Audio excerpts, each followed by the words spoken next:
Didn't know. At the end of the meeting, I saw Dr. Paul Austin walk towards our direction.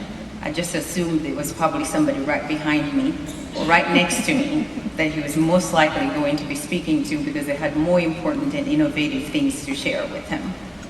To my surprise, though, he walked right up to me and Morgan, introduced himself, and asked us to attend this very conference last year. He added a booth for portaware that we could actually exhibit in the hall. It is a moment like that, and really a moment like this one today, where I'm standing on this stage, that reminds me that God reminds me that who I am is not defined by me, or people around me, or circumstances around me, but by God Himself.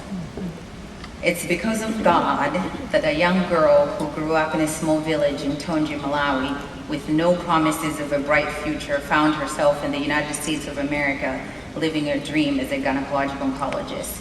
And I'm now standing here in front of you, truly humbled and truly honored by God's grace. But this time it carried a weight that it never did before. I hung on to this verse and it became my anthem through high school. This is why the Bible tells us in Proverbs 26, train up a child in the way that he should go, and when he's old, he will not depart from it. In 1994, Donna Ivy, an ER doctor from a small town, Powellville, Texas, came to Malawi, worked with my family, and while she was on a short-term medical missions, very quickly she realized the overwhelming lack of resources, well-trained medical personnel, and knew that in 2 weeks she couldn't make much of a difference. She realized, however, in her hands, she had money, and she had a country that could provide access to education for a little girl with a dream. On July 4th, 1994, I landed at Dallas-Fort Worth Airport with a full scholarship from Donna to attend college in the United States.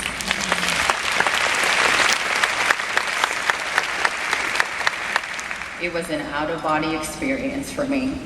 So many buildings, massive highways, 16-year-olds with cars, lots of white people. I had never seen so many white people. This was the land of milk and honey. There were huge stores called Walmart that had everything I could think of and everything I couldn't think of. They had entire stores dedicated to pets.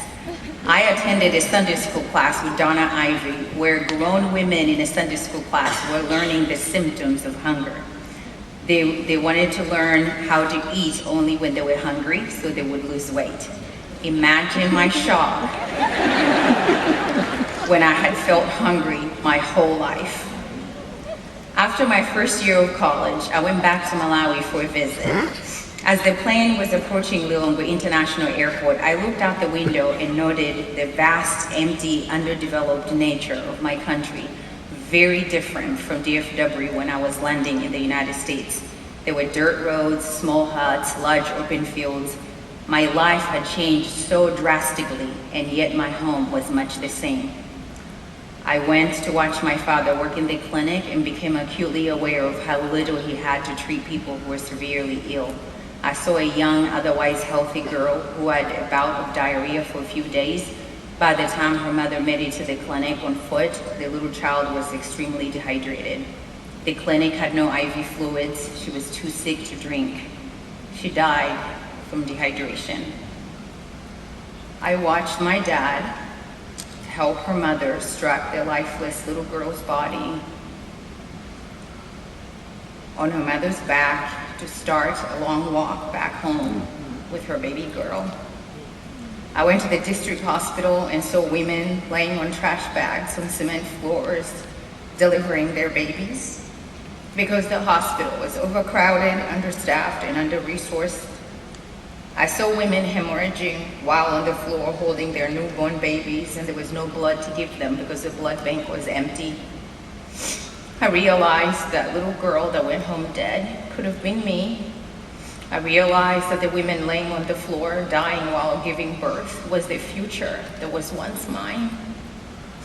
Somehow God had found me in the midst of all this, chosen me, spared me, and I was now in the United States, a land where my dreams to be a doctor would actually come true. Sorry. That was the birth of the awareness of the plight of my country, and it was also the birth of a new dream. I had to search for my purpose. I started to ask God, why me? What can I do? I'm a stranger in the United States of America with minimal connections. I'm still just a village girl with empty hands. Exodus 3:11, Moses at the burning bush says to God, who am I? And in chapter 4:2, God says to Moses, what's in your hands? And he says, a staff. And the rest of that story is history.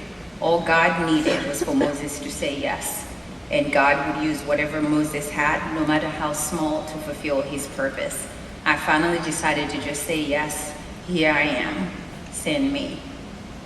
While in medical school, a group of friends of mine from the Christian Medical and Dental Society group collected a few items. We set up a garage sale and sold $1,500 worth of items.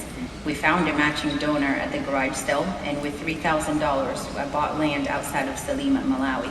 This was a way to solidify that I was willing to go where God wanted me to go. I had no means, no money, but just to believe that one day the land would be used. 7 years later, the land became home to Port Tawera Safe Haven Christian Mission Organization. Port Tawera has a home-style orphanage with 126 children, 12 widowed mamas who have now children to love and care for. We have a school with over 300 children from the village and from the orphanage who wouldn't have access to education.